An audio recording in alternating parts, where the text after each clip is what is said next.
that I'm waiting for. There are a few problems, Moses Kuria is not new to public discourse in this country. Yeah. By the time he was being appointed, Moses Kuria was a poster child of ethnic contempt in this country. I do not think there's anybody in this country who's been charged more times than Moses Kuria for ethnic contempt, especially some of the things that he has said about communities from Western Kenya and the Luos in particular. Whereas I acknowledge that no convictions have come out of those cases.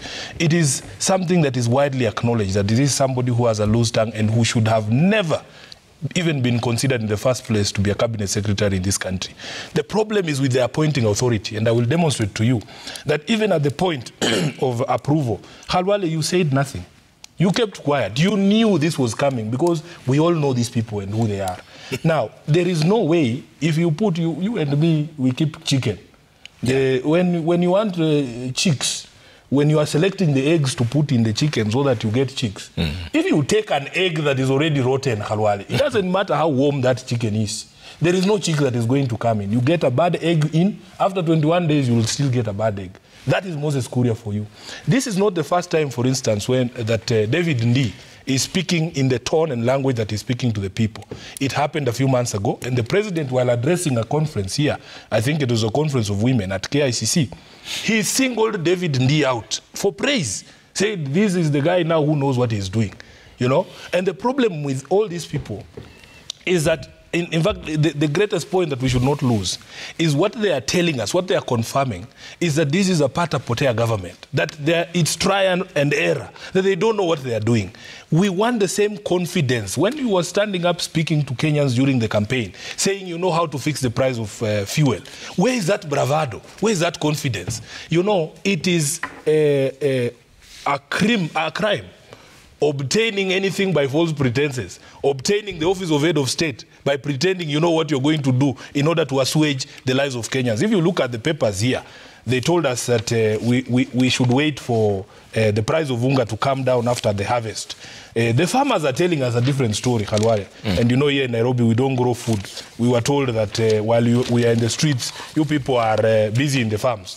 The farmers are telling you that because of the cost of Standard diesel, page 6. Yes, standard. It's not page 6. I saw it somewhere here. I don't want to be accused of saying my own things. That because of the price of diesel, yes, we are not going to enjoy any reprieve in the prices of fuel, in the prices of food. Yeah. And this is what we've been saying, that in fact, when you see even CS Davis Chirchir saying that, oh, for the price of fuel, there's nothing that we can do. It is not true, Khalwale. We were with you on this show when we were saying that please leave the VAT at the 8% that it was. Don't push it to 16%. Your members of parliament insisted on pushing it to 16%. That 8% variance is responsible for 14 shillings alone. That 8% alone is responsible for 14 shillings on a litre of petrol, on a litre of diesel, on a litre of kerosene. You and me, Khalwale, because God has blessed us, we are now in leadership positions. We don't use kerosene. But we remember we used to be poor. Because I know you were not born in privilege. I wasn't born in privilege. We used to use kerosene. If you raise the price of kerosene by 33 shillings, you're not punishing the senators in Nairobi. You're not punishing Khalwale or Sifuna. You are punishing the people at the very bottom of the pyramid. Yeah. So what we are saying is this, Trevor. The problem is the appointing authority. I would not be surprised.